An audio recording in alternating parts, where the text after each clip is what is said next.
Hello, there we go. Yellow. There we go. There we go. Now we should be good. How's it going, everybody? Where is my chat? Oh my god, the chaos.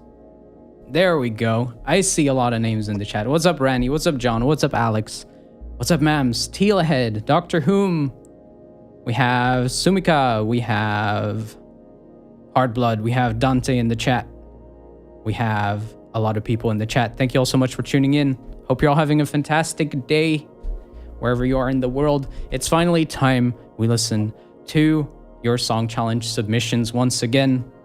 Every month I host a songwriting challenge. Your task is to make a song using its creative restriction. If you're a musician of any skill level, of course, you're invited to participate via our community Discord, which you can find linked in the description box thingamajig. But today, we're going to listen to all your songs based on this month's creative prompt, which is to write a song with a single instrument. Maybe some vocals. We'll also give you some suggestions, of course, to progressing your musical journey. But before we move into the listening party, I'd like to invite you to join my Patreon campaign, because Patreon supporters enjoy a lot of cool extras, such as monthly creative workshops, original songs, sample packs, and many other perks. With no sponsors, I rely on the generous support of people like you, so thank you for giving it a look. And today I'm, of course, joined by Ben and Jess. Give them a warm welcome. Hello, friends. Good to see you again. Keep it warm. You better keep it warm. Keep it I don't warm. want any of that cold pizza. Actually, I like cold pizza. Everybody in the chat.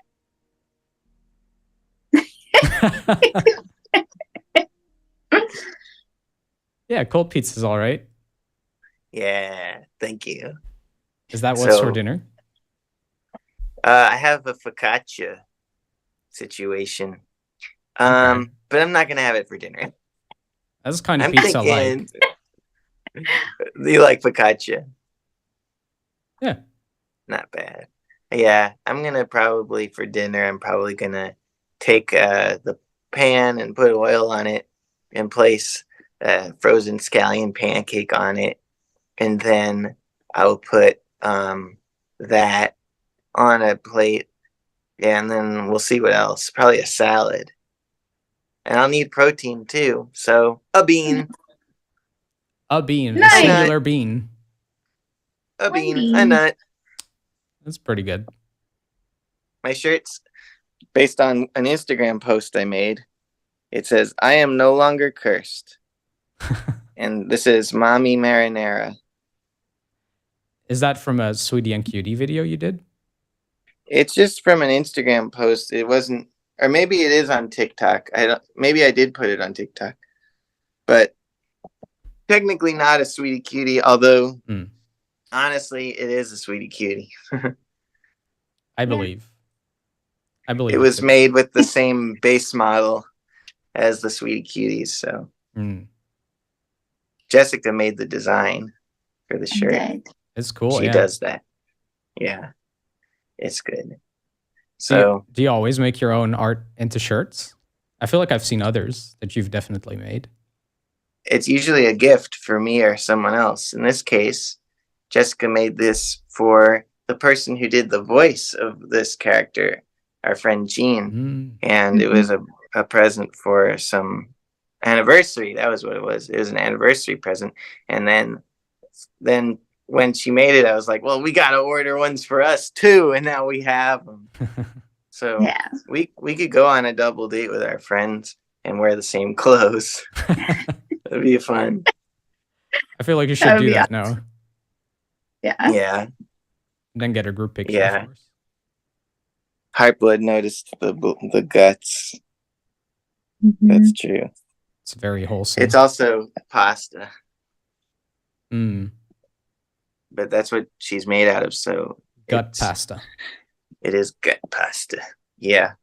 Wouldn't it be messed up if people ate flesh? Dead things, dead animals and stuff.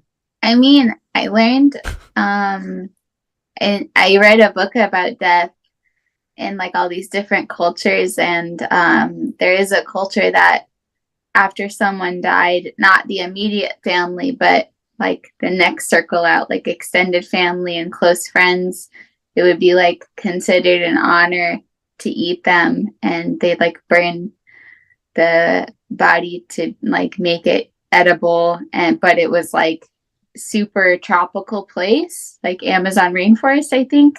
So the body would be like rotting, and people would like excuse themselves to go throw up and then come back and eat more, because it was like important that like whatever they thought happened when you eat the body is like a really clutch thing to do. I'll pass. I don't respect cultures. Yeah. That's the only cultures I like are the ones where you don't have to do anything that hurts you. Dang, that's commitment, says Hardman. Yeah. Scott. No more cultures, please. Yeah, just cancel the cultures. Can we all just do minimalism and just get rid of all of our identity and personality? Yeah. It'd be so cool if we were all like an Apple store. Yeah. We're all employees in the same world. We're all Apple employees. Yeah. I want the Apple store aesthetic to be like my identity. Like the commercial? Yeah, I'm the Apple guy and you're the PC guy. Yeah. You have the PC guy's round head and I have the Apple guy's long body. It's perfect. Oh my God. Hugo's like a mix of both. Yeah. You're like, I know how to use a PC, but I prefer Apple. It's kind of true. That's what he said that. He said that 20 years ago when we were learning how to cook. Meth. I did say that 20 years ago when we were cooking up. Yeah, that was cool. We were really breaking bad back then. Yeah. We're crazy times. We're cool guys. Yeah, it's over though. We're really we've lived that life. Domesticated. Yeah, exactly. Yeah. We've been there. It's like at some point you got to move on, and Yeah, thanks for giving me that opportunity to change. You're welcome. Into this cool shirt. Shall we listen to one song, but one song only? Yeah. As a little palate cleanser. Yeah. We have a song from Hushed Hands, and it's called "Nice to Me." I believe Hushed Hands is playing the bass. Nice. That's cool. Why are you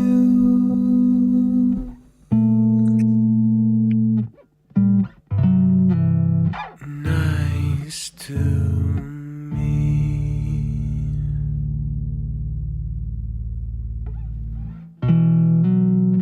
Why are you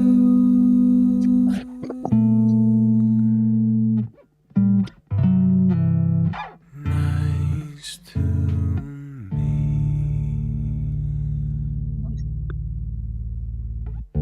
Why are you so nice to me? Why are you so nice to me? So nice to me.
All right. It's cool.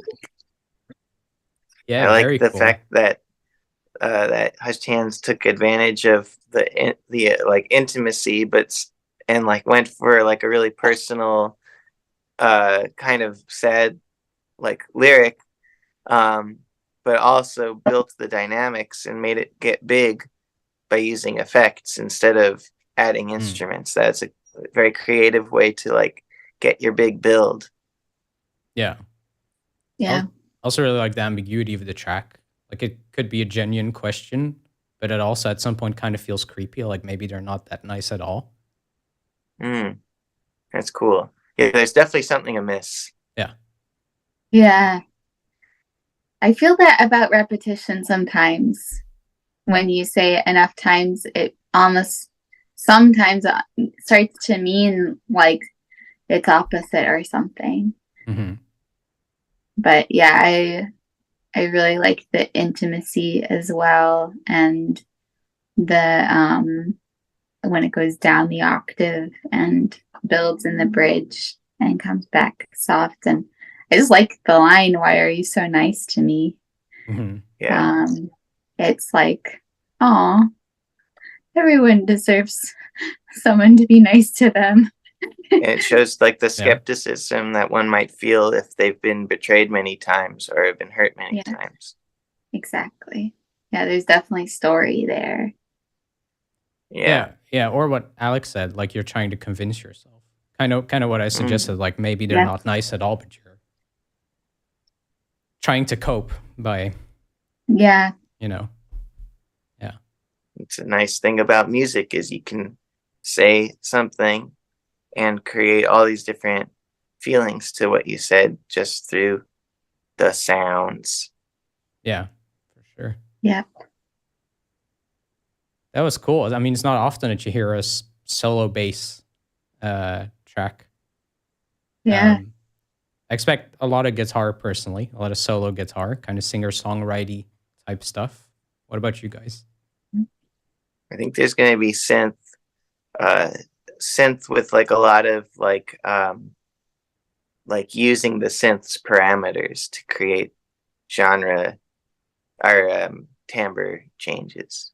That's a guess, because that's like when I'm like, if I was thinking like, what's the way to do this that would be like get the most variety of sounds? What's the instrument? It'd be like some synth with a lot of knobs, like Massive or something. And then I would like, if I were good at that sort of thing, I'd do just a bunch of automation. I can make an instrumental with one track. And I mean, it's also like, it's like a piano that's 10 notes at once, and you can do bass parts and melody parts and rhythmic parts. But then when you do that with like a synth with a lot of parameters, suddenly it's gets to be very orchestral. Yeah. Mam's is wondering where Ben and Jessica are today. I'm at home, but I'm consoling my dog and petting him because he's scared of the fireworks that have been going on. I'm just trying to keep him really chill and happy. And Jessica, where are you?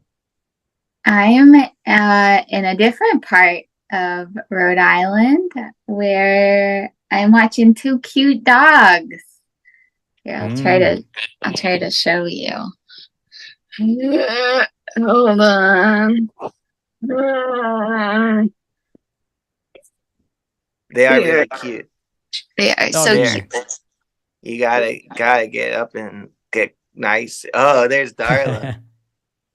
These are two of Hinani's buddies. They play with Hinani. And this is June. It's hard. Okay. There you go. Oh, cutie. They're super sweeties. They love to play with our son. Yeah. They play with our son real good. They do. Yeah. Looks like it was nap time. Yeah. Definitely nap time for the doggies. Yeah. They're good. They're cool. What do you think are some good reasons to write for one instrument only? Why would one do this? Well, there's lots of reasons in my head. But I always talk first, so I'm like trying to leave space. It's okay, man. Okay. Well, I think the first thing that you get from having one instrument is you get better at that instrument, and you are able to push further than maybe where you'd normally find yourself playing with one instrument. If it has to check all the boxes of dynamics, melody, emotion, rhythm. Yeah. If you play guitar and you're strumming along and then the drums come in, you can keep playing the same part the whole song and everything's cool. But if you don't have the drums coming in, then, probably got to do something for the dynamics there. So that's the first reason, is it makes you better at the instrument. Second is that it lets you, if you're singing, it makes it really easy to understand the lyrics. So you can write lyrics that hold the song a little more. You can like lean on the lyrics a little more.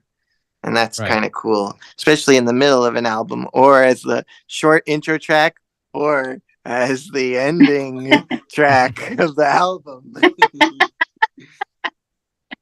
Is this sexy? Oh. Incredibly, we No. we have to be careful, Ben. This is marked as Yeah. for children, so. Oh, yeah. Right.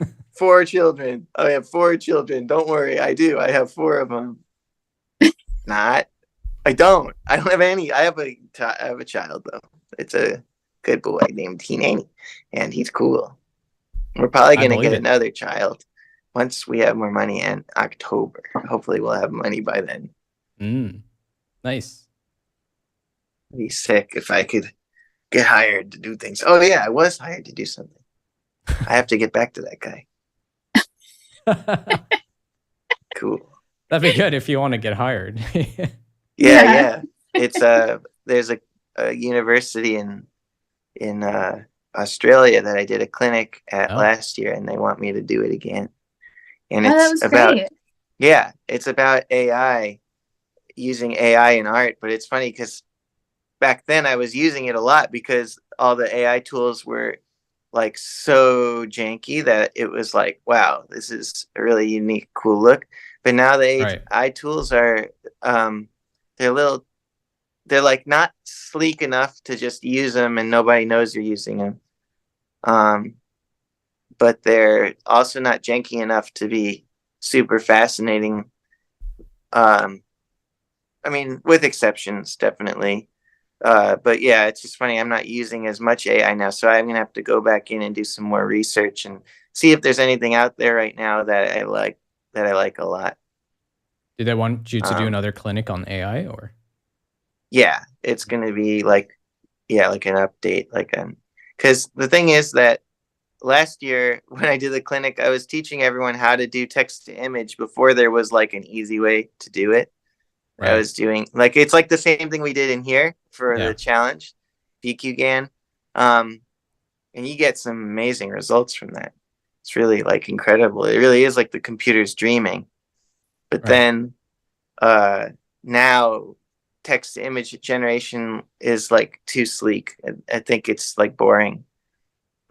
Doesn't inspire me at all. But that's not the only thing that's out there. That's the most like notorious one, most controversial one. But like, there's all kinds of, like, I heard about there's one where it just replaces the face of any footage with whatever you put in. So people use it to like put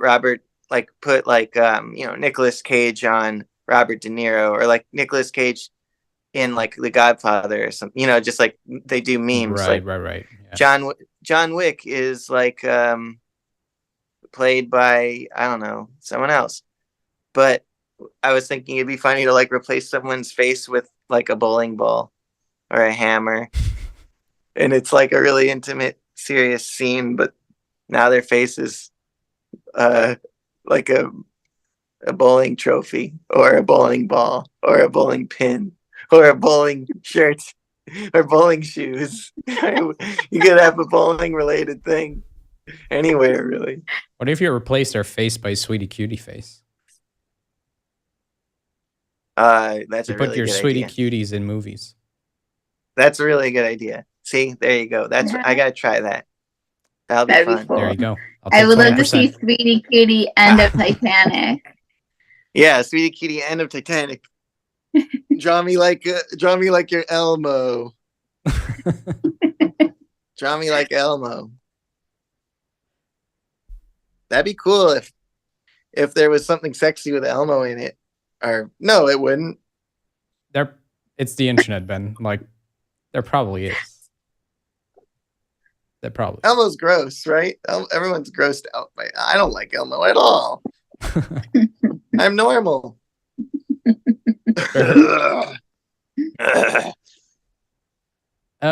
We have a song from Sumika called Beneath the Veil. Cool.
That's a surprise. That was very pretty. Cool. Yeah.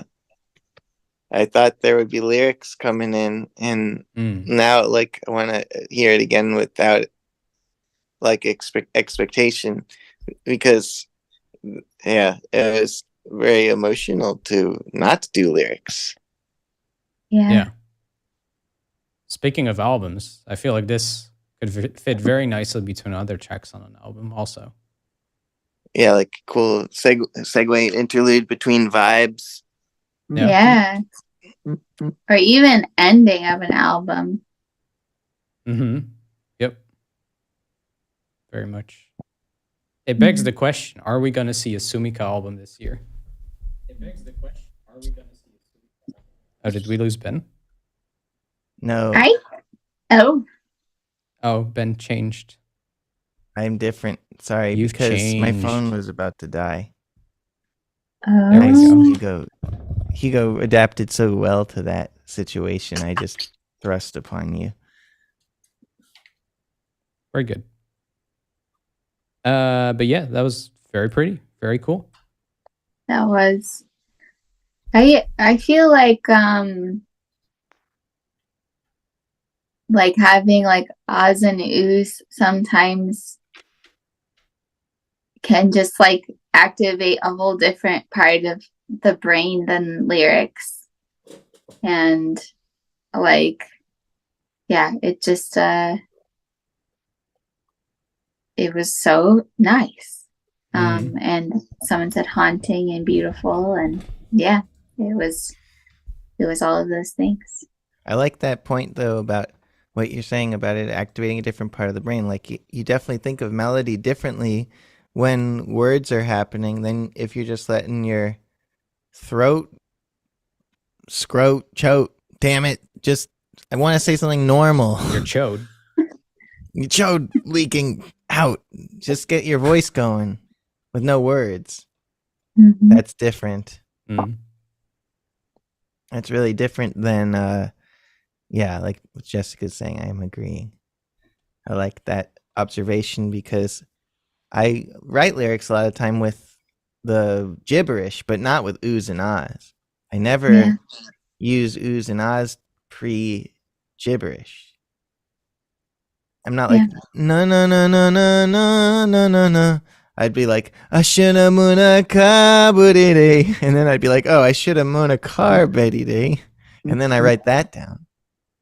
That's so handy for coming up with lyrics, though. Yeah. Whenever I do scratch vocals, I default to oohs or ahs. Yeah, That's cursed. it is. Your oh, your life is over, buddy. You better fix that. No, it's interesting. Oohs and ahs are like just you get a whole different result. Sumika will release her record when I release mine. Deal. Oh. That's interesting. Peer pressure That's on both of interesting. us. Yes, I wonder what Go. if I mean I would just be like, why don't you both release your records when you can? Like why would one wait for the other? It's a True. good question. Then you're on the same Friday. Releasing funny it on to the think- exact same day, you mean? Trying to pick which Friday. Yeah. Yeah. Which Friday to release on. Like, we need to find the Friday where no one else is going to release.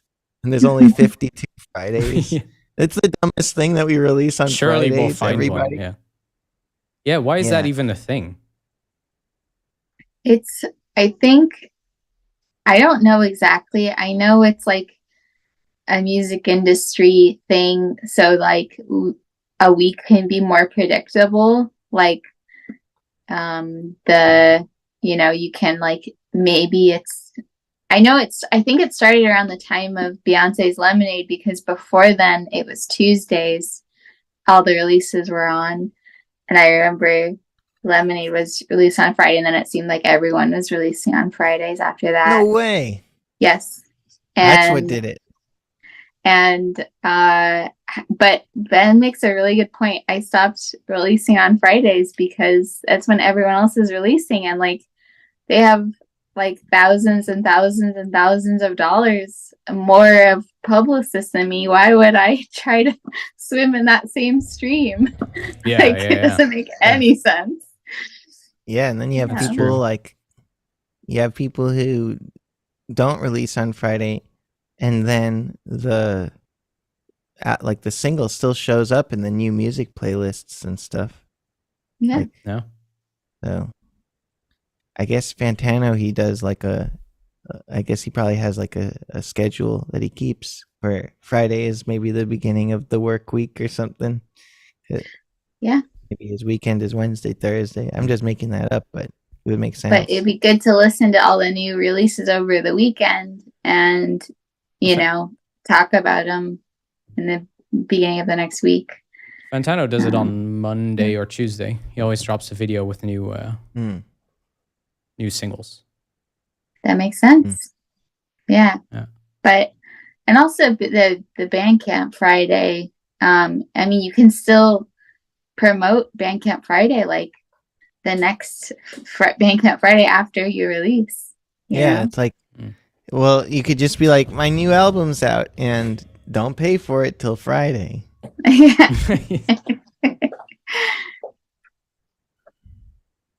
I'm making a new album right now. Is it going to be released on a Friday?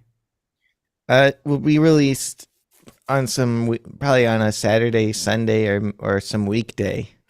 Because I don't know. It'll depend on when I put out the video for it. Because the next thing after the album is they animate the whole dang thing. This one's pretty long. It's 10 songs, so It'll be whenever I put that out.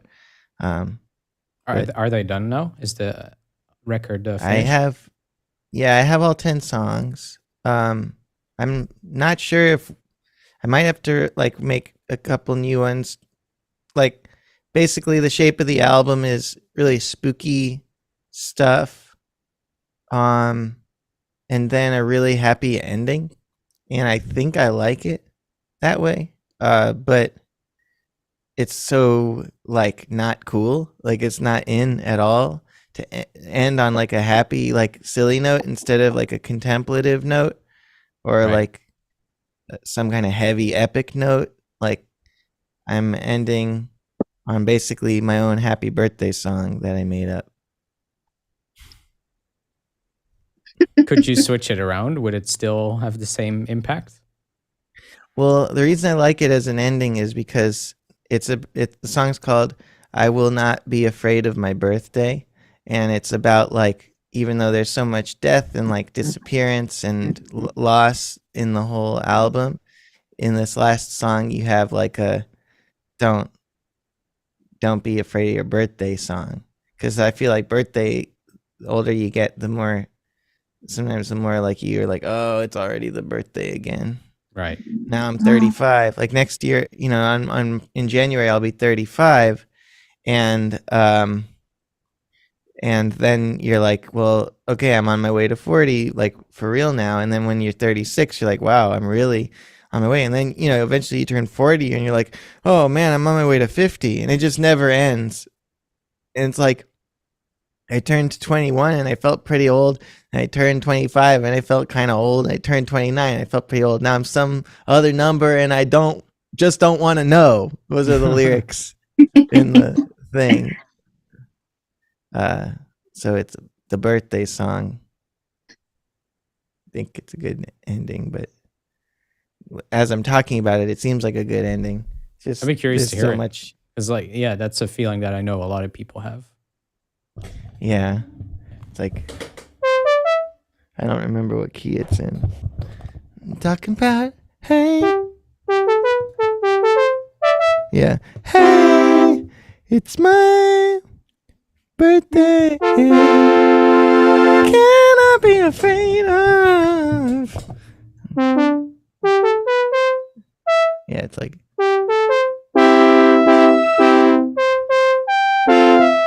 No, that's not it. Oh well. I don't really remember the chords, so. Guess Well, we'll just I have to really wait. love it. Thanks. Yeah. We'll wait. Probably won't come out till like October. So it's weird Dang. to talk about it now because it's going to get all done in August, and then I have to animate the damn thing, motherfucker. Mm. Knowing you, that'll probably be quite a project. Yeah, it'll be a lot to animate it. Yeah. I'm thinking right now, and like who knows where I'll be at later, but I'm thinking of going, guess what? Abstract.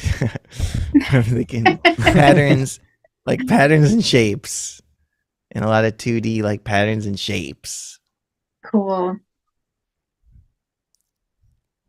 Speaking of patterns and shapes, we have a track from Witch King called Not a One Take.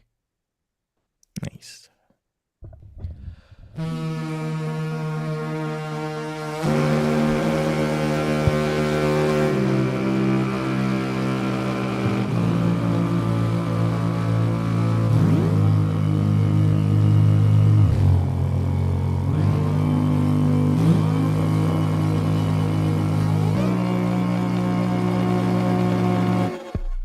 This is not a one take. This is not a one take. This is not a.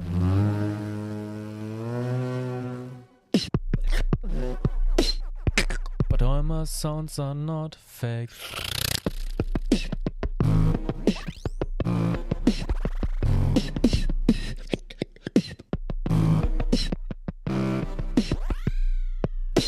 Wildcat suspension, raising the tension. Before I forget to mention, let's start the clicker engine.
Now, there's only one thing that you ask of your king.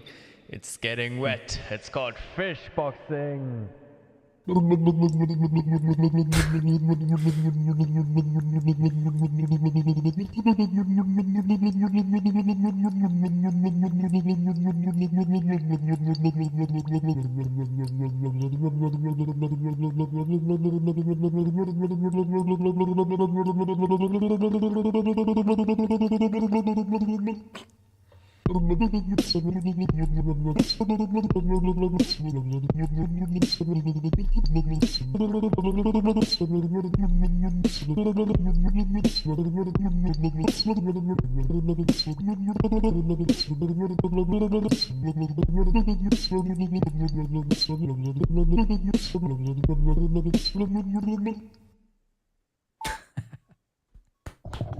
Wow, not every day you hear something you never heard before. Absolutely, yeah. I'm Never very heard happy Witch anyone King do did a beatboxing thing finally. That's awesome. Yeah, That was amazing. lots of great sounds for All the fish sounds. boxing, huh? Yeah, So many. that's and Wow. it's really cool to bring in the wub wub wub rhythms with the fish boxing at the end there. Yeah. I liked That's really the snoring right before that part, that groove that was like it was so sick. It was a snorable. It was a snorable. This would be a good moment for Witchy to drop a sample pack, I think. Yeah. Put all his Yeah. vocal sounds Please. together and put it out there. Yeah. You could make a fish boxing video, just like teaching fish boxing, like as if it's like you're like doing it like you're teaching chess or something. Like it's this really established ancient mind game, fish boxing, and you're the best at it. That would be hilarious. Because you would be blowing bubbles, I bet. Get on it, Witch King. For real, I think I would love for you to pursue, keep pursuing the beatboxing though, and I wonder how you could combine it with your other passions, like your interest in guitar and all that. Like, is there maybe some way you can bring those worlds together, and what would that look like? I think that'd be cool for you to explore. And also, on that note, when you're combining it with other instruments, you might want to look at mess with like different kinds of distortion on your snare and maybe your kick sound too. Like if you have Decapitator, for instance, I don't know if you got that, but if you have Decapitator, the Fat Drums preset, it's really good. But basically, it's just like a nice distortion plugin. Lots of distortions sound really different from each other. Like Isotope's Trash sounds so different from Decapitator, which sounds so different from like a guitar amp distortion. And so not all of them will be cool, but I would mess with that. I would definitely mess with that. And I would definitely mess with that. And definitely mess with that. Witch King messed a lot with granular delays and like short, high feedback, short delay kind of stuff. Which is cool. You got some interesting development in your sounds that way, I think. If I'm not mistaken, I heard some compression, and I'd recommend putting the compression after the delay and see what that's like. Usually we put the delay after the compressor, but when the delay tail is getting compressed, that's kind of cool too. Yeah.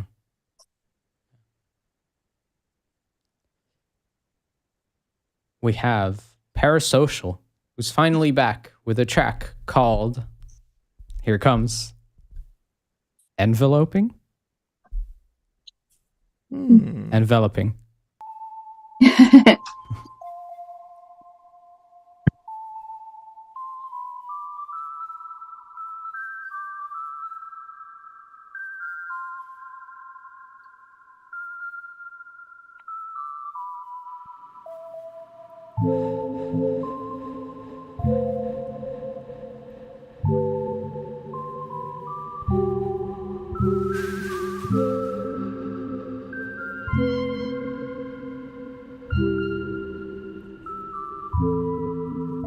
The city sleeps in binary.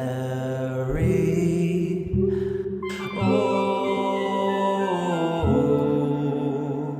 over and over the tide it creeps, enveloping.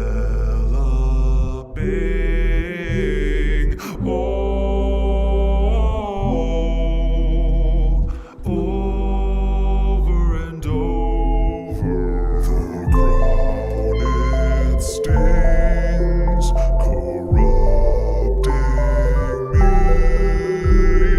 Over and over cliffs we leap, engulfs the sea.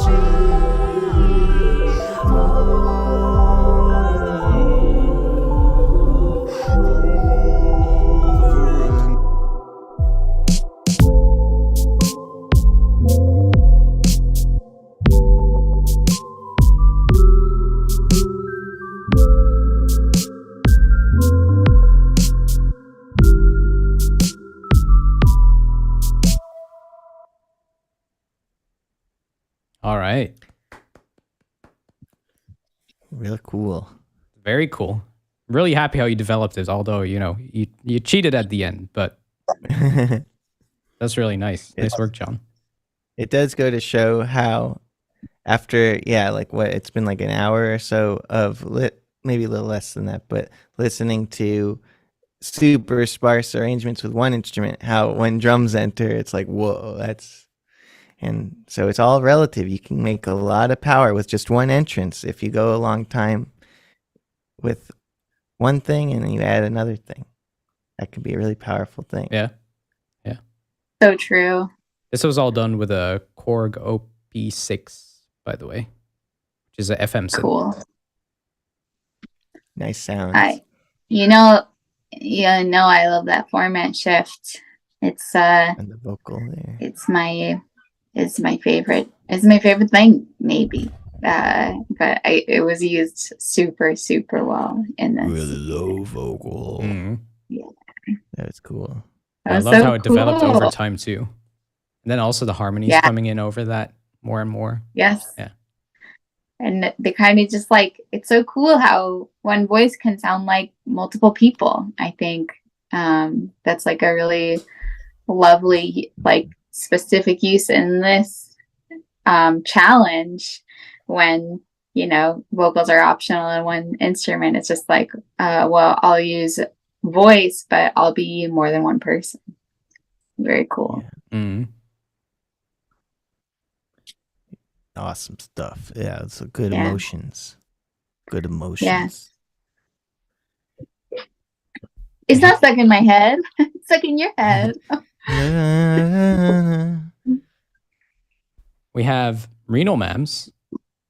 I cannot pronounce the title, I'm afraid, because I can't read that.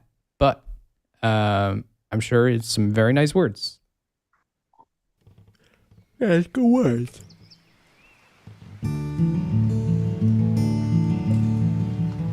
Thanks, Mams.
That is one of my favorite Mams pieces ever. I think so too. That was really, really pretty. Beautifully atmospheric. Yeah. Nice. So I really was nice gonna say the same guitar tone. thing. Yeah. Yeah. There was like, maybe because of the amount of reverb in the vocals, like there is like a part of me that would love it to be like an entire choir, but also like mixed low like this, like in the background, and very like in a cave, a cave choir singing this. Yeah. That was so beautiful. Yeah, I love the vocal being mixed down like that. That's a great example of a time where you don't want the vocal just like out in front and dry. Yeah. Really, it's great. It's interesting how much like variety Mams does, and how his like intuition has been shaped over time by all like this experience, and it's just cool how you can arrive at those unconventional choices, like the just an ambient vocal over the like guitar solo piece. You know, it stood on its own, but then the vocal I thought added maybe a bit of a like transcendent quality. Yeah. Yes. Yeah, very much. And the background sounds to the rain and the birds, animals, like it's almost like that's a whole other instrument, right? Like just ambient noise, especially when it's like that active with that many animals and thunder and everything. Yeah, just like it really, for me, just like transported me somewhere. I feel like that is like one of the coolest uses of having background sounds like that, is it just becomes a super immersive experience. Yeah. Yeah. And Mam said those were field recordings from Darjeeling, so not even like scraped from the internet, but like from Mams's life. That's great. Awesome. Yeah. Probably most soothing I've heard Mams also. Yeah. Yeah, great stuff. Great stuff. Peace. Yeah. Someone who's probably not gonna soothe us is Alex Artificial. And Alex has a track called Casio CK500, which I assume is what it was made with.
All right.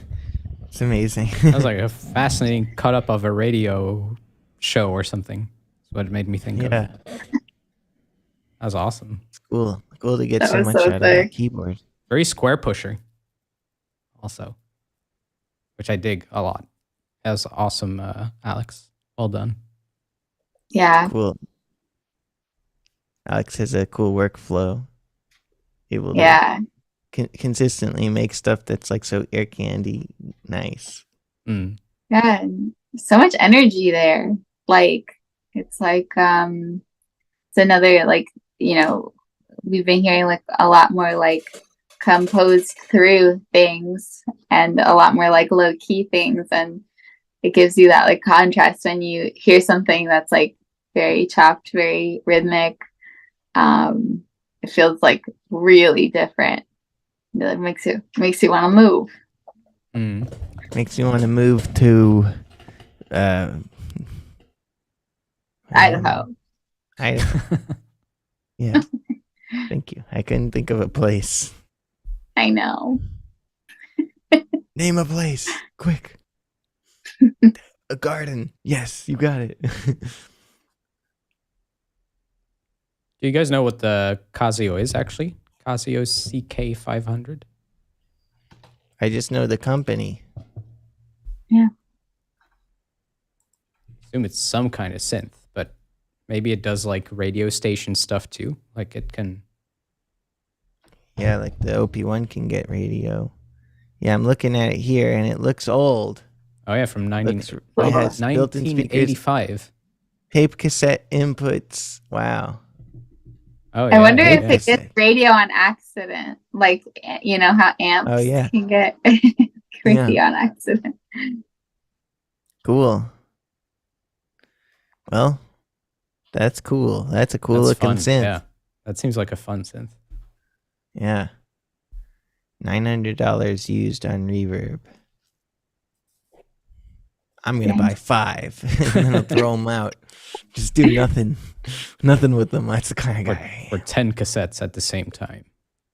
Yeah, All the power. 10 cassettes. I'll make my own cassettes and I'll put them in there. I'll print my next albums to cassettes. I'll put them in. I wrote a song with this a thing, and it's called Mobot. Huge. And then I did some more stuff with it, and it sounds like this.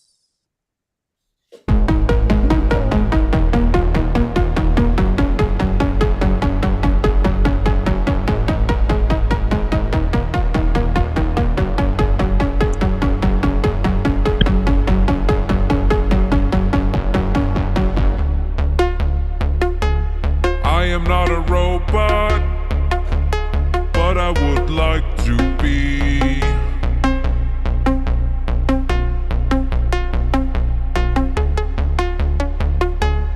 Run the operator, calculate the possibility. To break it down, open up and turn things around. Get myself back from lost and found. The smiles, the frowns, the ups and downs, the twisting around. Get myself out of lost and found.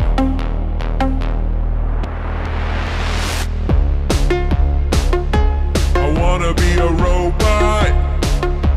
Scientific fantasy.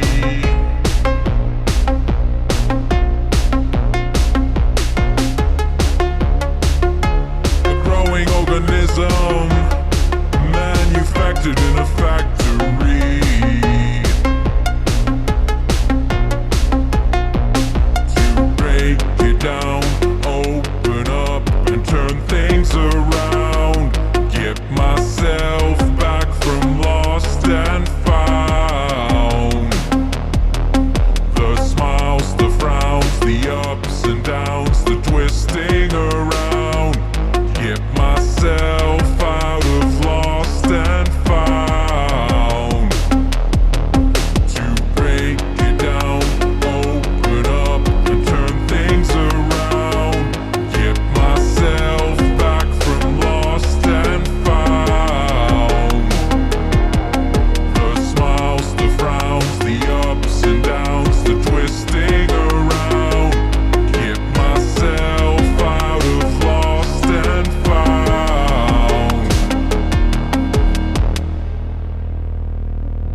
That's cool with the format shift. That really There we go. suits the song. Really suits the subject matter. It's slowed down. It's not a format shifter. But Oh, So cool. thank Oh. you. nice. Thank you very I much. love this song, Hugo. Oh my god. It's like it's a hit, should be on the radio. Like everyone wants to be a robot. Too bad you already released it by showing us no one will ever put it on the radio now. Damn it. Shit. Oh well. It's wonderful. It's really great. Da da da ma da ba da ba da ba da da da da ba da ba ba ba da na. Classic chorus there. Yeah. Thank you. Yeah. It's Thank so you very good. Yeah, so this So was you- all just recording bleeps and bloops on that synth and then putting it together little bit by little bit. Creating the Cool. drums, of course, all that stuff. Yeah, it was fun. So you made all the drums on it too, so it's not cheating. Yeah, no, 'Cause it's- every sound is made on the thing. Cool. My hackles That's were when it's coming good. up because I thought, Yeah, your hackles were up. ooh.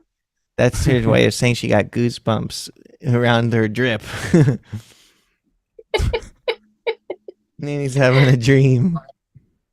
Oh. What's he dreaming? Mommy's drip. He's dreaming about his mommy's drip. Isn't that what you say now when someone has cool clothes, though? Drip? Yeah, I think so. Mhm. So it's a new way to say drip that I'm letting anyone use if you want.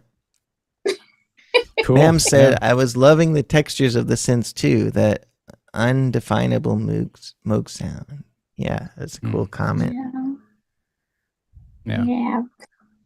It's like it's a very like inviting, warm, like Mm. raindroppy blips that are it's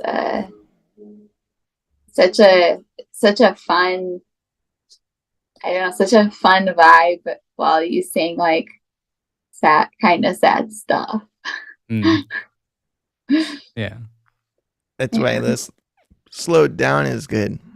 Yeah.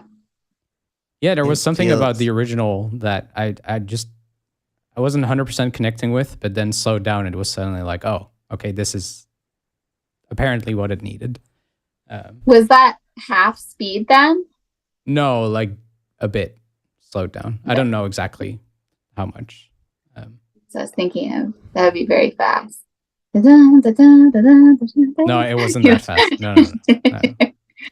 Yeah, my favorite speeds are 0.85%, so 15% slower, or 25% faster, 125%. Those are my favorite. Is there a for, like- reason why those? Or just it sounds good? Yeah, sounds good. Like I've found that if you want to like see, would this be better slower? Like going down to 0.85, it's like very often like, wow, this really is cool at this speed.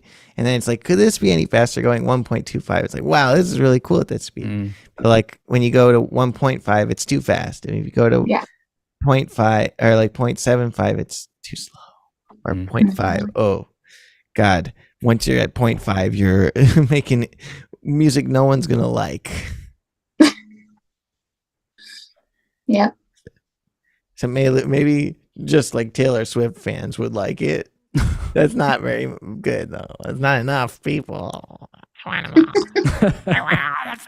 I want more fans than Taylor Swift. We have Scully with a song called One Summer. One summer once told. Perfect.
Wonderful. Another wonderful Cool. acoustic guitar composition. Yeah. Very pretty. Yeah. Really, really well written. Mm-hmm. Felt like the each thing that changed was just like so great, so nice. The transitions and everything. Yeah. Really Yeah. smooth. A lot of mileage out of a single guitar too. Yeah. Like, yeah, really in tune. I know it's not a big deal for everyone, but I have a hard time being that in tune on a recording. Maybe it's just I don't take good enough care of my stuff. That was real nice tone, really good in tune. Yeah. Really good. I also want to give kudos for that. creative. It's kind of like a jolly, happy track because I feel those are hard to do. True. Yeah. Yeah, it was like I wasn't sure if vocals were gonna come in, and like I was like feeling like it would be kind of like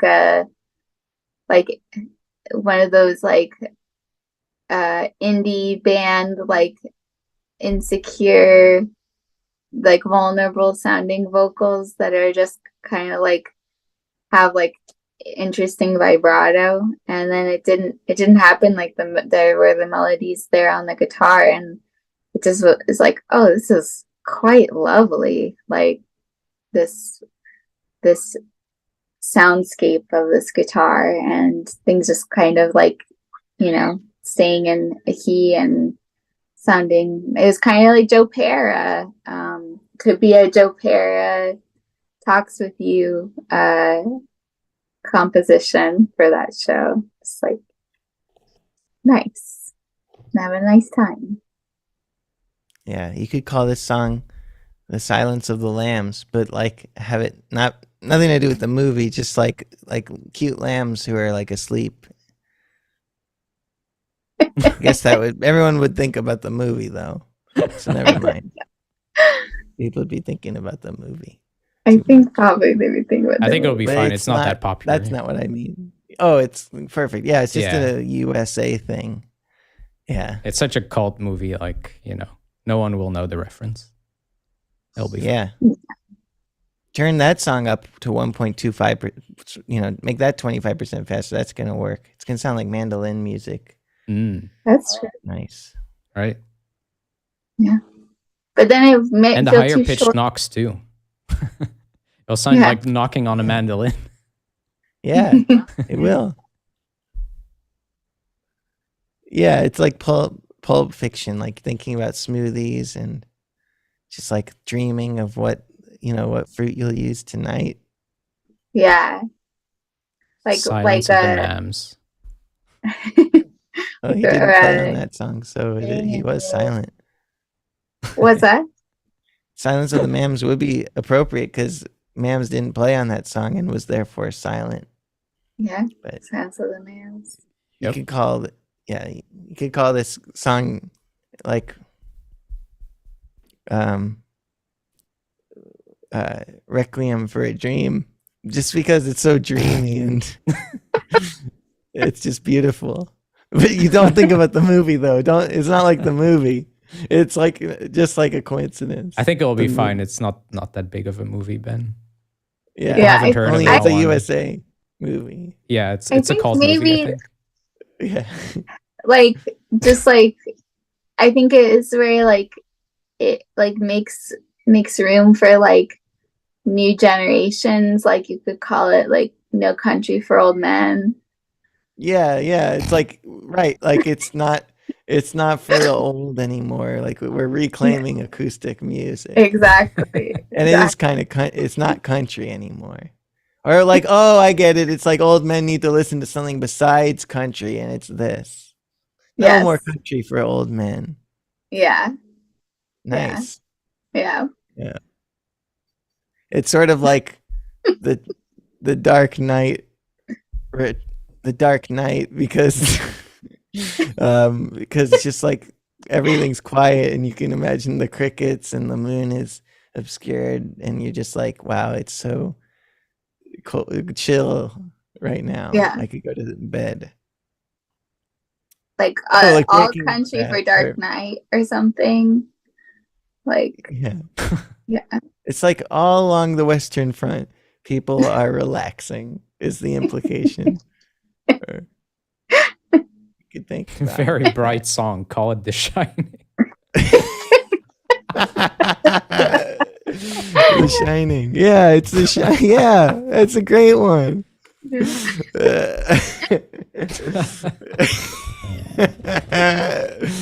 Okay. All right. We're being the Joker. Not like the movie, though. No. Speaking of movies, we have Mika Allen Book with a track called In Flight.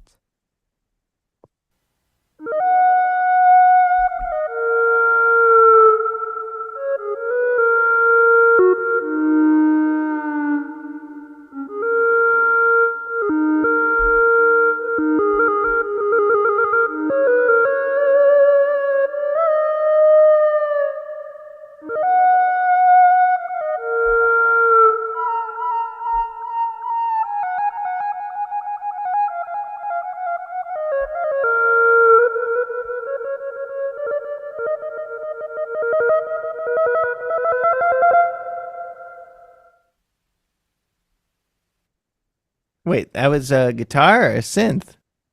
At the end, it started sounding like a guitar a little. No, that had to. Well, it's a synth on a guitar? Okay. Yeah, that makes sense. That's pretty. that was very cool. Yeah. I'm glad.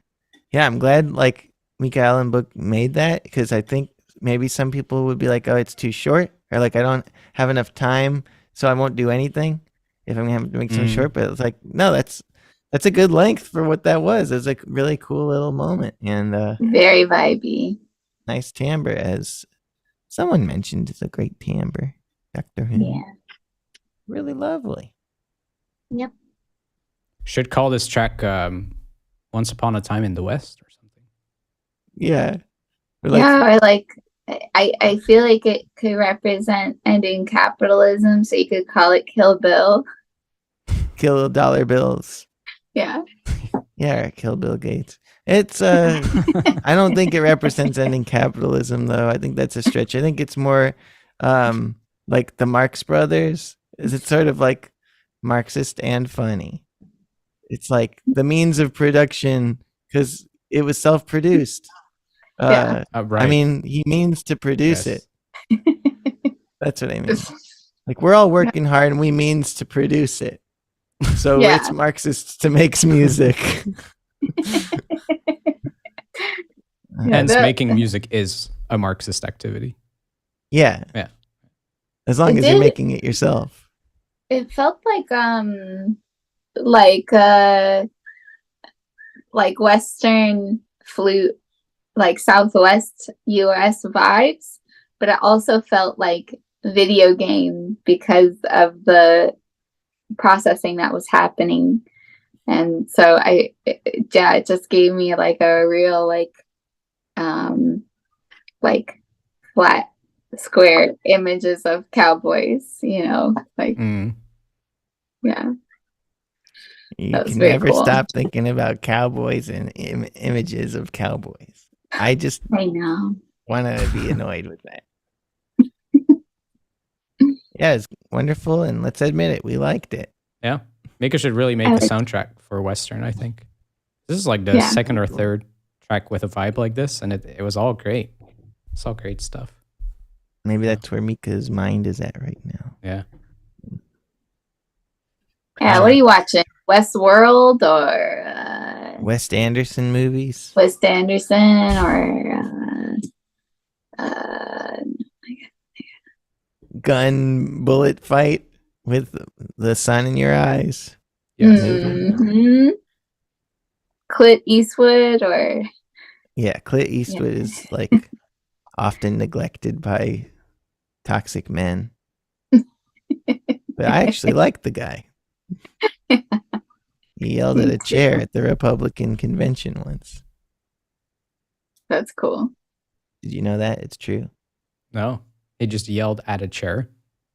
Mm-hmm. He got up there I think it was when Romney was running against Obama and losing.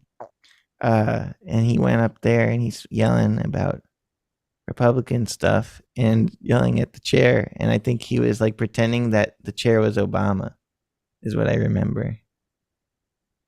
Oh boy. Yeah, Randy, was he yelling? Randy remembers this. Was he yelling at Obama like the chair was Obama? He was like pretending. But I don't know. He's a great actor because he is really mad at that chair, and the chair really didn't do anything, and he knows it.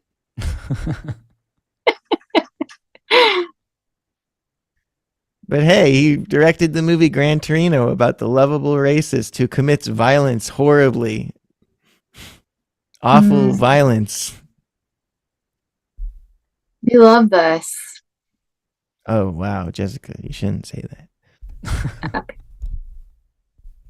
Speaking of Randy, we have a track from Randy called My Little Friend. My little child,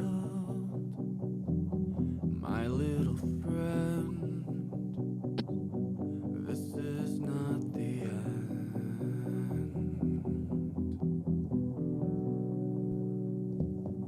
I'm only there now to hold you down. Don't you know you need your medicine?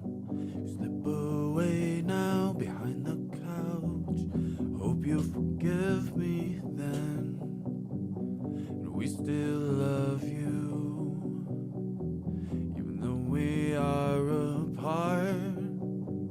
Your mama will feed you treats. She'll always be in our hearts. If you hide now under the bed, I will be with you in the dark. If you cry now, I'll scratch your head, bring you close to my heart. You may not understand, or you may not even care, but you're my baby boy.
My little child,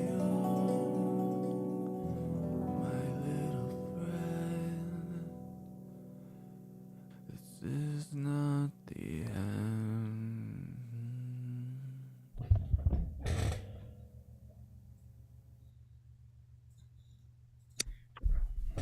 We're rooting for your kitty, Randy. Yeah, Yeah. that was very moving. Beautiful. Yeah.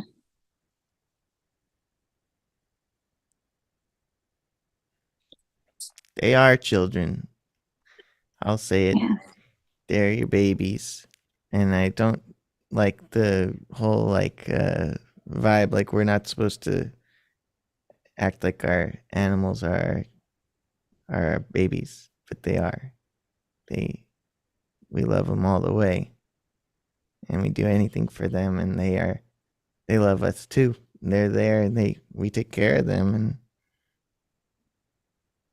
it's undeniable how it feels when you're the one caring for the animal. So why should anyone belittle that?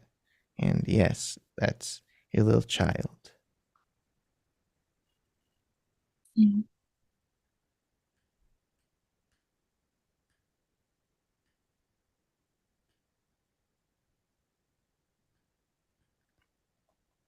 John says, I don't like the phrase fur babies because that suggests Mhm. human babies would be skin babies. Yeah. Yeah, I think they're just your babies. Like, they're different species, but they're little babies that have the cognitive ability, like cats and dogs.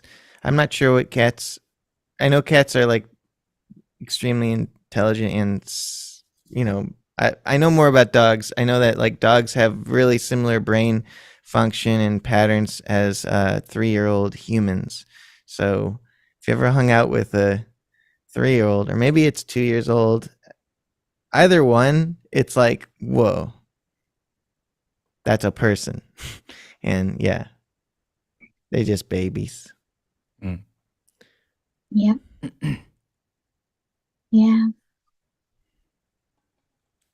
Yeah. Hope your cat gets better. And yeah, it's always like there's in those moments when like you have to give them medicine or do something like for the good of them that they don't understand. I just wish you could translate English into what they understand, just like very briefly for like, this is actually going to help you, just so they could understand those like little things. Or you don't actually have to be afraid of this. It'd be really nice if we could just have like a couple. If we only get like 20 sentences with our animals that they completely understand, that would be a really important one. Yeah. John wants you to have a cat so he can learn more about cat development. Yeah, I think we'd have to wait till our son died. Yeah. He looks at cats like he looks at rabbits. So it's not a good sign that things are gonna go well. Food? If prey. I don't know if he realizes like the next, like I don't think he's gotten far enough chasing an animal to be like what's gonna happen next, but like the predation sequence is seek, stalk, lunge, grab, dissect. So like even if they're not planning what's going to happen next, that sequence is like encoded in dogs for sure. And you'll see them do that with toys. And it's not like they're thinking I'm going to eat this toy or I'm going to kill this toy. It's just a behavior sequence, sort of like when people go on Twitter and become assholes. It's not really their fault. It's just a sequence. Sure. Yeah. It's sort of like when you smell good food and then you get hungry, and then like it's like you salivate. Yeah, Your stomach and if growls. like nobody told you not to eat the thing, like of course you would. That'd be the next thing. Yeah.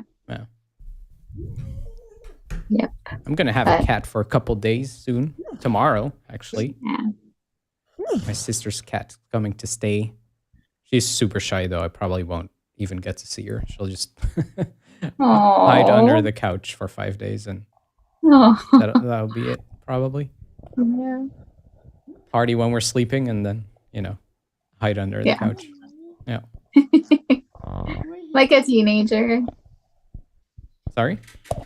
Like a teenager. Oh yeah. He's very, very sweet though, but like the shyest cat I've ever seen. Wow. Yeah, it's unbelievable. He's having a nightmare. He was having a little nightmare. Yeah. It's funny when we say, "Yay, Nanny, good boy, Nanny," he stops having his nightmare. He stops going like, "Woo!" And he wags his tail. Yeah. It's very, very cute. Good. We all love Hineni so much. We have I Heartblood, who did a reinterpretation of Amazing Grace. Huh? Amazing grace, how sweet the sound that saved a wretch like me. I once was lost, but now am found. Was blind, but now I see.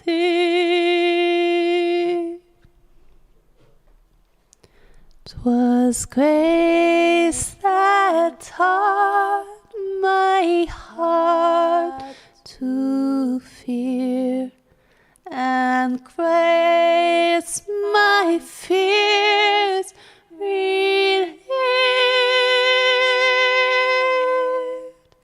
How precious did that grace appear the hour I first believed.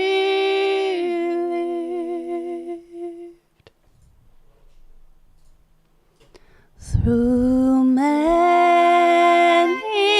dangers, toils, and snares, I have already come. 'Tis grace has brought me safe thus far, and grace will lead me home. The Lord has brought His good to me. His word, my hope secure. His will, my shield and portion be, as long as life endures.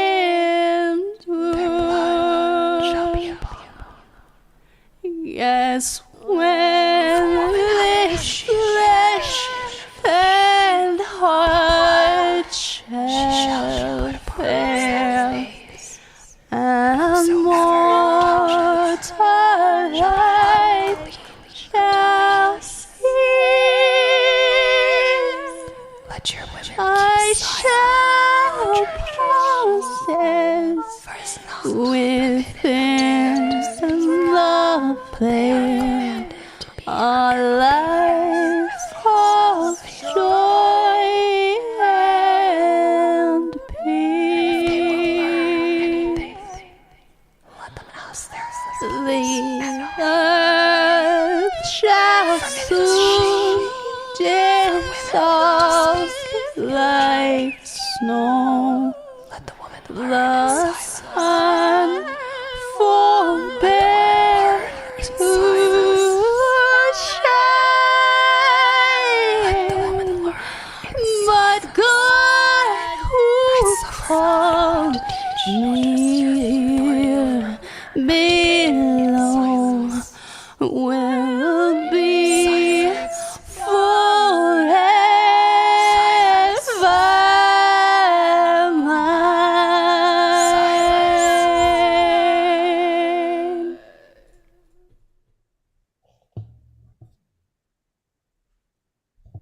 Wow. Spooky. Yeah. It's incredible. Yeah, it's a cool idea to have the like subtext of the whispering doing it in minor, and then talking about the hiding the women thing. What's it called? There's a word for this. Erasing, just like erasing women from society and culture. Yeah, very menacing, but also captivating interpretation. Yeah. Yeah, the harmonies, like, especially like the first like 3 or 4 sections or verses, it was like adding one voice. And that was just like a very cool progression, I feel. Mm-hmm. Also felt very movie-like to me. Like it could belong to a movie somehow. About some medieval dark time. Yes. Felt haunted like you have the group, the cult following the main melody, and then you have the whispers of like an uprising against it. The whispering are Bible verses. Wow. I just like got a real specific, like, it's about like women keeping silent. That's like a thing I grew up with, was like, there's lots of ways to be Jewish, and one of them is there's a type of Judaism where, or like a way of observing it, where the women and the men are always separate, and basically the women don't do like the leading services stuff at all. And I thought this was sort of referring to something like that, where like there weren't women priests, I'm imagining, for a while back in the day. I don't know. There are now though. Yeah. It depends on which sect, Yeah. I think there are some that only men are allowed. Oh, okay. Heartblood was definitely doing that on purpose. Yeah. Yeah. Let the women learn in silence. Yeah, that's creepy. Yeah. Yeah, let them learn in silence. Cool. Yeah. That's like a really creepy line. Yeah. Mm-hmm. We have Doctor Whom with a track called Cave Wandering.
low C is cool. Yeah. Yeah. Smart use of it. Nice to harmonize on top of that. It gets that very meditative quality that the track had. Yeah. It's cool. Mm-hmm. Yeah. Dr. Hume's good at setting up a vibe. Yep. Thinking about how there's some music that resonates because it manages to show a complete picture of our emotional landscape by, including the humor and including the darkness, including everything. And then there's music that is emotionally resonant because it cuts out a lot of feelings and hones in on just one, and then like does that really in a focused way, like Beach House. And as I've been making this album, I'm trying to lean more towards that second one, because usually I go for the first one. I feel like Dr. Hume's really good at number 2, at the we're gonna be here for a while, and just keeping us there. Yeah. But also, I still felt like the track elaborated with the melodies on top. Like it was still telling a story. It wasn't just purely that vibe, meditative thing. Right. There's still a sense of like tension and resolution there that I really liked. Yeah, awesome work. Yeah, Right. I really loved it. I liked, someone said this is the medieval part of the stream. Yeah. Yeah, I saw that. I definitely felt like it was pretty cinematic, like over like someone meddling or like figuring something out sequence. Like clues are being put together with this music, I feel. I can see that. Yeah. Ben, what about your track? Tell us about it, or don't. My track is gonna be on my album, because I've been making my album, so I just was like, let's do the efficient thing and make my song challenge song for the album. Yeah. And it's a tribute to a friend of Jessica and I's who died this year, and he was a big, wonderful, beautiful presence in our life. And he and his wife Susan, who's also a big, wonderful presence, they called themselves our Canadian parents, and we would see them when we were on tour, and then they helped us appreciate what we were doing and appreciate that making music and touring, like, even though we were pretty like we were like aiming for bigger stages and bigger money and bigger everything, we were like trying to grow really hard. They showed us how much, I think they showed all of us how much we mattered already, just to who was listening to us. And just like really boosted us in our souls. So this is called Canadian Parents.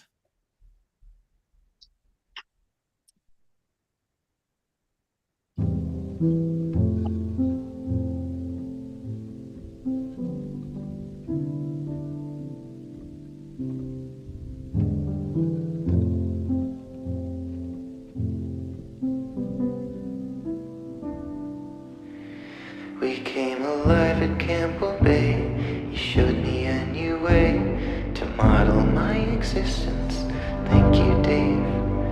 And when I saw your place, the bookshelves and the cases, it made me feel important. Thank you, Dave.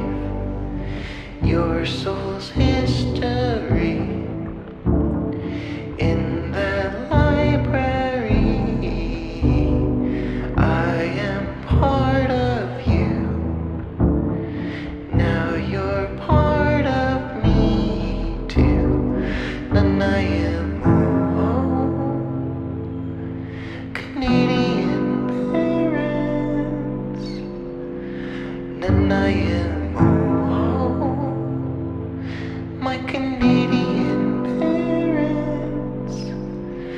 I've forgotten who I am, remembered it again. My Canadian parents meet me there. When I can't care about myself, I look to someone else. My Canadian parents are standing there. My soul's history in your library. You are part of me. You are part of me. And I am all Canadian parents. And I am all my Canadian parents. And I am all Canadian parents. And I am all my Canadian parents.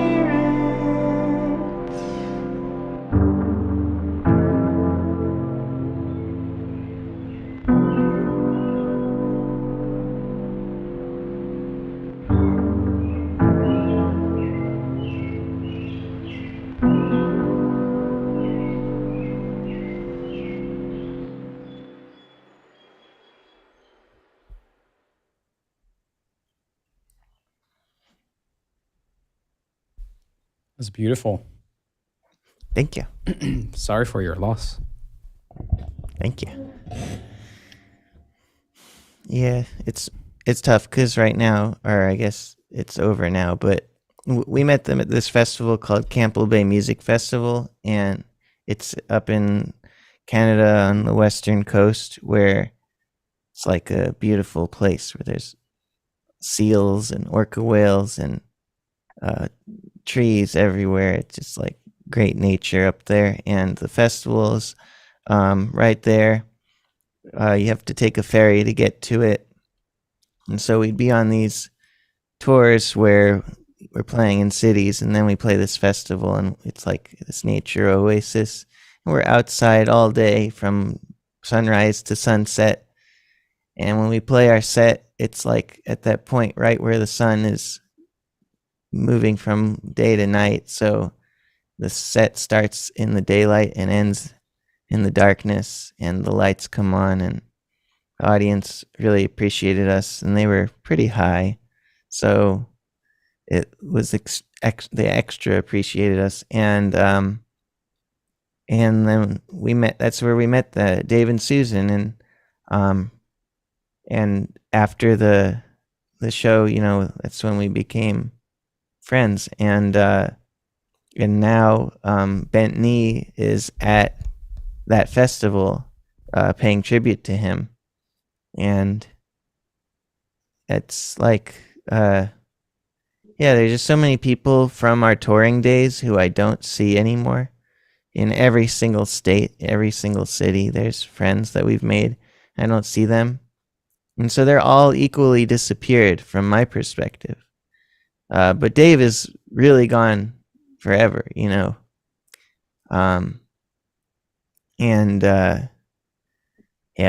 you got to write the songs about those people, because otherwise it's possible to feel like they never existed at all. So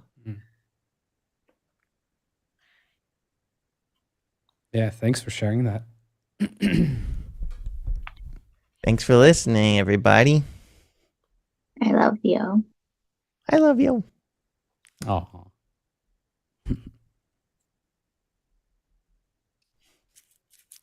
Yeah, it's a great song. Yeah, they boosted us. Yeah. It definitely boosted us. it's very cool that Bentley has a chance to pay tribute at that same festival. Yeah, definitely. Yeah. Yeah. Yep. They're out on their own now.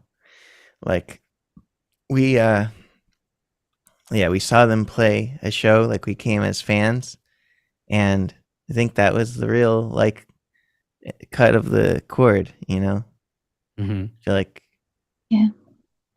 Yeah.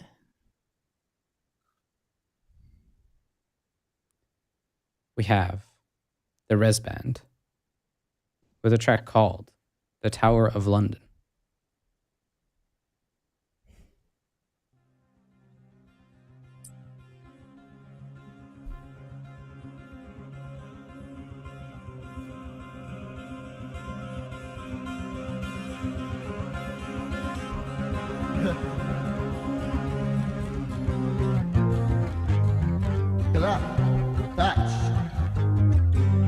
That's like reality, that's how it should be. Bears begging bears and bears kissing bears, throwing each other into the river. I fetch you over that dish, you gotta catch your onion now. Rip it apart with my prepared claws. Get away, man, this one ain't yours. All the little bears are looking around, they want some fish. They don't want the fish to be stolen by the raven. Tower of London. Tower of London, Tower of London, Tower of London, Tower of London, Tower of London. Gold crown jewels. Tower of London, Tower of London, Tower of London, Tower of London, Tower of London, Tower of London, Tower of London. Rules.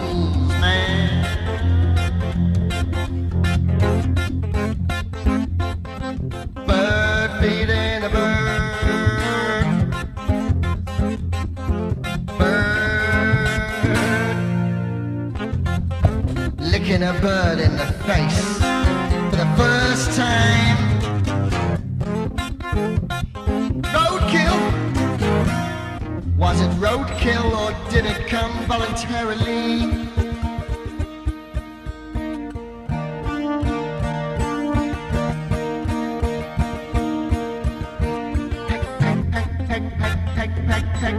That's all the bird want to do to your face.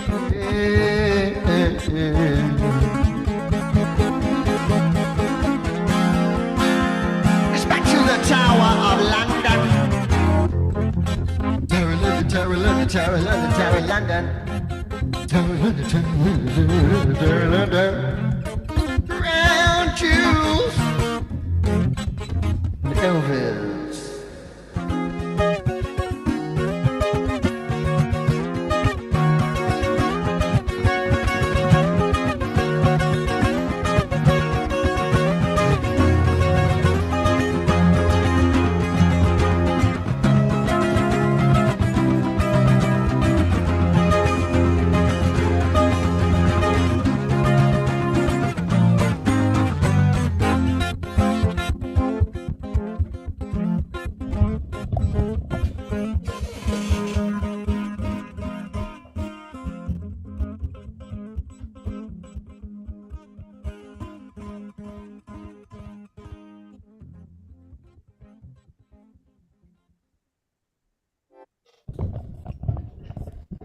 All right. Classic Res Band. That was fun. That was fun. Yeah, I like the lyrics and the way the guitar tone was breaking up and stuff. Also, stripped down, like they still capture that improv, exciting band energy, that's cool. Definitely. Yeah. Definitely. Yeah, I had that like Nick Cave like reading off of lots of lyrics kind of feeling, like just kind of picking and choosing in the moment which ones are going in the song. It was very cool, very exciting. And I like the bears kissing bears and not wanting the raven to get the fish. I like that part a lot at the beginning. Mm-hmm. Also, they react so well to each other to like tempo changes and all that. That's cool. Yeah. It's amazing. Amazing. We have one final track from Dante, and it's called Until the End.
All right.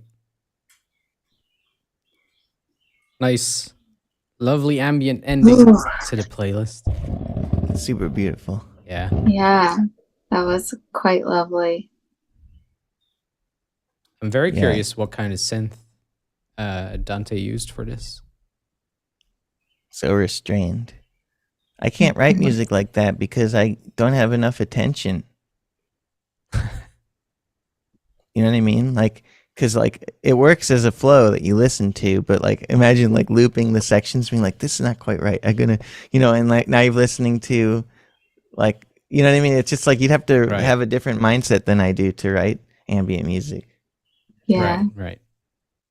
Yeah. To me, it reminded me of like these a long time ago, Ben and I with Bethany went to this like it was a museum of like old like musical machines, and so there were like player pianos and like these like carnival like loud boxes that were like either like you pumped them or like they were like you plug them in, and it just like reminded me of that kind of like carnival feeling, but like a super slowed down carnival, like It didn't people's feel faces cold.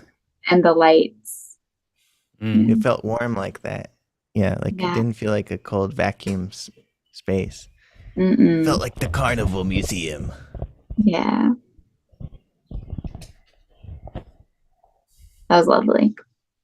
It's a great batch Great of job, songs. everybody. Yeah. Yeah. People, Mhm. I feel like people everyone stuck did with such a the- unique thing and also really came into their unique style. Really shown through. Yeah. Yeah. It's one of the harder challenges, really. Yeah. Ma'am said it was very emotional, and I thought that was true. Yeah. Like this batch had a lot of like it just kind of hit different emotions than we generally get Yeah. in a batch. Yeah. Ben, before we Yeah. go, I believe you should share something because you just did something cool. Oh, yeah. I put out a course. That's true. Thanks. Yeah. I put out a guitar course called Gitrongus, and it's unconventional, uncommon guitar techniques that will help you have new articulations and new ways of approaching the neck. So whether you're stuck in boxes or just feeling a little bit like your guitar playing hasn't evolved with your musical tastes, this might help you get out of some of your stuck places. I didn't personally know any of the stuff in this course. I made it with a guitarist named Tom Monda from Thank You Scientist, and he actually taught me everything from the course. So I know like firsthand as a student of the course that this stuff really does help expand your playing from an articulation standpoint. Lots of different ways to make the guitar sound that I hadn't done before. And it's out now on benlevinmusicschool.com. You know where that is? It's online. Yeah, it's a That's awesome. Got it. Thanks, Quitchman. yay. I hope you've It's been a great enjoying course. it. I hope to take it as well and help I like the picking where you pick through all the different strings. And there's so many things that are like very cool, like detailed guitar things that just like I see how they could help me in my life, and I'm like, okay, I'd really like to do this. Yeah. Cool. Yeah. I would definitely recommend it for people who consider themselves experienced guitarists. It's not a good way to learn guitar from the beginning. But if you're experienced at feeling bored with your guitar playing, then this is going to help.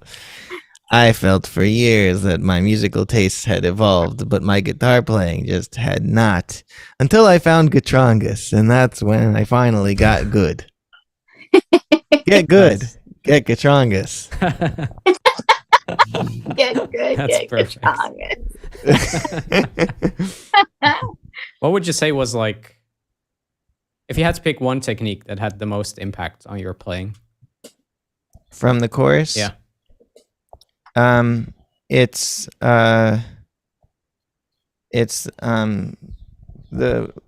chapter 10, which is about playing double stops, and using double stops in a way I hadn't done much before. So like generally, so a double stop is when you play a two note chord, two notes. Right. With two adjacent And- strings. Yeah, exactly. And so, yeah, two at the same time, and you can, like, if you play it on keyboard, you can, like, sound like...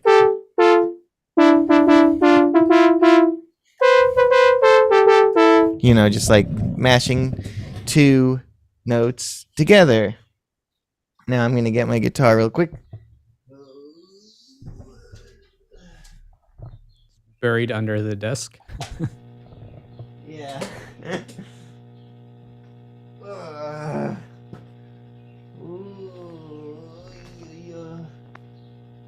In the void where it goes after the guitar chorus.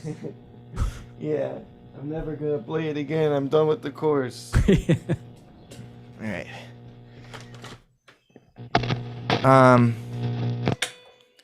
But it's the idea that you would think of two note voicings and then sort of combine them. And so you have really like this big chord happening. But I really like thinking of it as two separate things. So there's this lick that's like... And stuff like that has just been really inspiring for me. Like... And just like making these big like percussive riffs that are super weird and...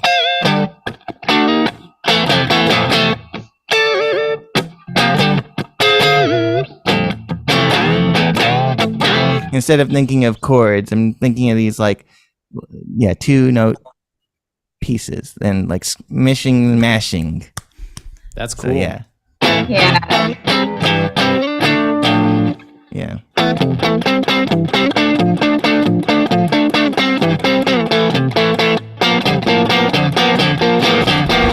Yeah, you know, that's good.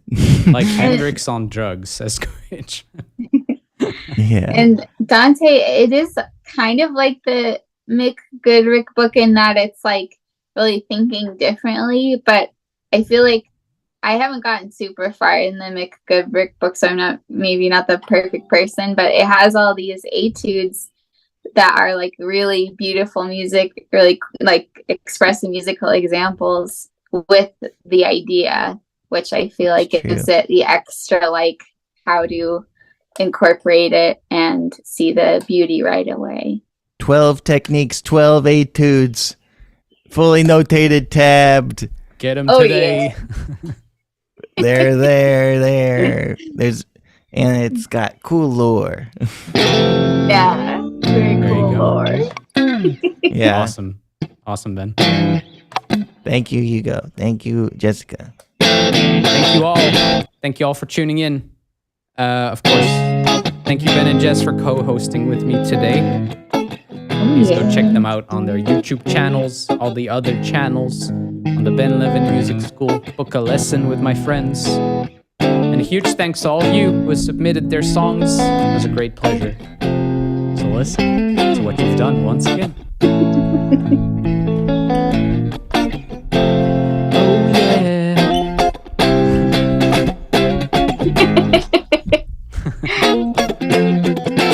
Yeah, it's fun to play. Goodbye. Thank you.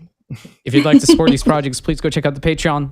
I'm also available for private music lessons, where I teach anything from guitar to songwriting to music production. I can help you with your video content too. Just send me a message.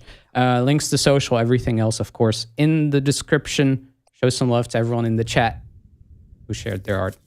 And don't forget to join the Discord for the next song challenge. See you next time. Bye-bye.